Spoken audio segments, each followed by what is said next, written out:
one of the rule sets is if you're going to be a black better or a black custodian, if you get married, if you're lucky enough to get married and find a woman, you will be married to someone within the group. Let's get into it right now. So you mentioned one time that we need our custodians or people who are black betterers pretty much to represent us on the main stage when it comes to talking about our issues. Now, what does that look like? Can a guy like, I don't know, our footballers be those types of people? Can our athletes be those types of people? What about someone like our politicians? Because that's a classic example.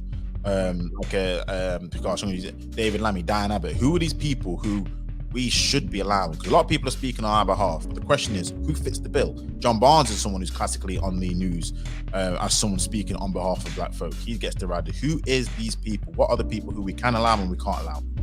Right. So these are the brothers here. So these are all the brothers I got information on in the UK, because we're based in the UK at the moment, right? So these are all the black mixed black, as they like call them, mixed interracial or something, people kind of, right? So the thing you have to ask is sometimes we don't know what's in how a person thinks, but we can see what the policies and how they talk and how they choose to interact and stuff, right?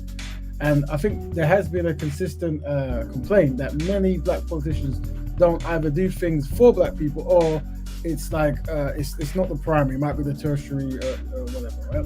Or the secondary, if anything.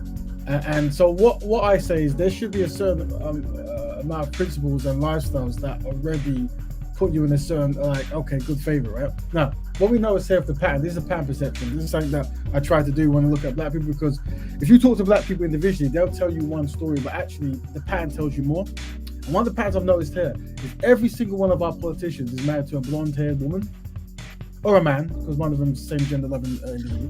I didn't even realize that, Blonde, blue-eyed, and there might be one that's not blonde. I don't know if this lady's blonde, if she's still the first. This might be second wife, I'm not too sure.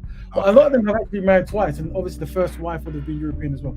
So this is like a pattern I've seen, right? And this is a pattern that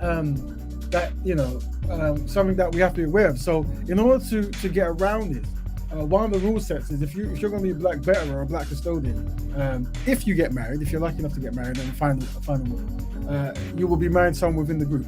This is one of the qualifications to have. Like if you get married, you're marrying, because this is a perception that is easily marketable, and it's hard to really spin. Naturally, of course, you have to be a high principled. Even though you marry a black woman, beating her up or stealing or all this kind of stuff is unacceptable. But generally, as an entry level kind of thing, if you're getting married, you're gonna have to marry someone within the community if you want to be perceived as someone who's here to help the community.